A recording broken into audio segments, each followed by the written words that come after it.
বিদেশে ভালো আয় করে পরিবারের সচ্ছলতা ফেরানোর স্বপ্ন দেখেছিলেন মিন্নাতুল্লাহ, কিন্তু তার স্বপ্ন পরিণত হয়েছে এক ভয়াবহ দুঃস্বপ্নে। প্রতারক দালাল চক্রের ফাঁদে পড়ে নিজের সবকিছু হারিয়ে ১৩ মাস পর সর্বশান্ত হয়ে দেশে ফিরেছেন তিনি। মিন্নাতুল্লাহ দুবাইয়ে যাওয়ার জন্য ৯ লাখ টাকা খরচ করে ভিসা করেছিলেন, কিন্তু তাকে গন্তব্যে না পাঠিয়ে পাচারকারীরা অন্য দেশে নিয়ে যায়। এরপর ১৩ মাসে ৫ বার বিক্রি করা হয় তাকে। মানবতার দিন কাটে তার। শেষ পর্যন্ত দালাল চক্র পরিবারের কাছ থেকে আরো ২ লাখ টাকা আদায় করে তাকে মুক্তি দেয়। দেশে ফিরে অনিশ্চিত ভবিষ্যৎ প্রবাস ফেরত মিন্নাতুলের। আমাকে ৫ বার বিক্রি করা হয়েছে। যাওয়ার পরে যার কাছে বিক্রি করছে তার কাছে বেতন যাচ্ছি, বলতেছে আপনার টাকা বেতন দিয়ে দেওয়া হয়েছে। যে আমি তো বেতন পাই নাই, বলতেছে আপনাকে আমার কাছে বিক্রি করে দেওয়া হয়েছে। ট্রান্সলেট করে বুঝাই দিচ্ছে যে আমার কাছে ওনাকে বিক্রি করে দেওয়া হয়েছে, এতদিন কাজ করে দেবেন তারপরে আপনি মুক্তি পাবেন এখান থেকে। টানা ৭ম বারের মতো বেস্ট টিস্যু পেপার ব্র্যান্ড হিসেবে স্বীকৃতি পেয়েছে বসুন্ধরা টিস্যু। মিন্নাতুল্লাহ এখন নিঃস্ব। বসতভিটার ২ শতক জমি বিক্রি করে দেশে ফিরতে হয়েছে তাকে। তার স্ত্রী ফজেরা খাতুনার 2 সন্তান অনিশ্চিত ভবিষ্যতের মুখে দুঃসময় পার করছেন। আমার স্বামী আমাকে কোনো টাকা দেয়নি, আমি খুব কষ্টে ছিলাম। আমার 2টা বাচ্চা, একটা ছেলে একটা মেয়ে।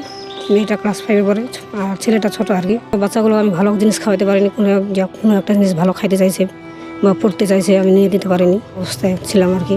আজ থেকে আমাদেরকে ভিটা মাটি বিক্রি করে দিয়ে আনতে হলো। এখন আমি কোথায় থাকবো, বাচ্চাগুলো নিয়ে থাকার মতো জানাই। প্রবাসী মিন্নাতুল্লাহ ২৪ ফেব্রুয়ারি দেশে ফিরেছেন, কিন্তু ফিরে এসে দেখছেন তার জন্য কিছুই অবশিষ্ট নেই। বসতভিটার ২ শতক জমি বিক্রি করে তাকে দেশে ফিরতে হয়েছে। বর্তমানে তিনি পরিবার ও আত্মীয় স্বজনদের কাছে ঋণে জর্জরিত। স্ত্রী ফজেরা খাতুন ও 2 সন্তান নিয়ে কিভাবে দিন কাটাবেন?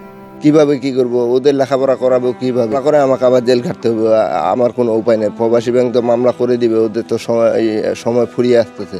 মিন্নাতুল্লাহর এখন মাথায় হাত। তার বাবা মিজানুর রহমানও ছেলের ভবিষ্যৎ নিয়ে চরম দুশ্চিন্তার প্রহর গুনছেন প্রতিদিনই। প্রবাসী ব্যাংকে লোন নিয়েছে ওর নিজের নামে, প্রবাসী এতে কল্যাণে, যে ওর কিছু নাই, এখন সব শেষ করে দিল। দালালদের কথা লেখা আছে, আমার দালাল বিচার চাচ্ছি আমি। এটাই পাবো না তো, আমি মনে তো শান্তি পাবো না, ওর বিচার না, ওদের বিচার না হোক। স্থানীয় ও তার পরিবার প্রশাসনের কাছে অনুরোধ জানান মানব পাচারকারী দালাল চক্রের বিরুদ্ধে কঠোর ব্যবস্থা নেওয়া হয় এবং মিন্নাতুল্লাহর পুনর্বাসনের সুব্যবস্থা করা হয়। যে উনি যখন যায় প্রায় 5.5-6 লাখ টাকা ঋণ নিয়ে গেছে, খুব কঠিন করুণ অবস্থা। উনি ফোন করে আমার সঙ্গে ফোনে কথা বলে, খাওয়ার ঠিক মতো পায় না, নাই কাজ নাই, যদিও কাজ করি টাকা পয়সা দেয় না। মোটামুটি আরও লোন নেওয়া আছে ব্যাংকে প্রায় 3 লাখের উপরে, এমনি আরও কিস্তি মানে সব মিলে মনে হয় বর্তমানে 8-9 লাখ টাকার উপরে ঋণ হবে।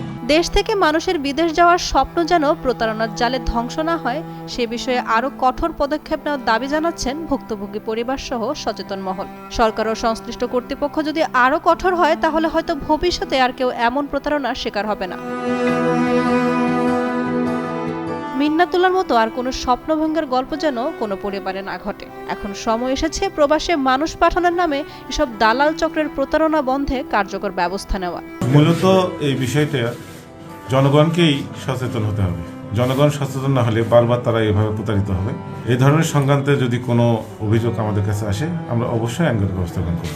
শফিকুল ইসলাম শিল্পীর পাঠানো তথ্যচিত্রে ডেস্ক রিপোর্ট। উর্মি আক্তার শোভা, কালের কণ্ঠ।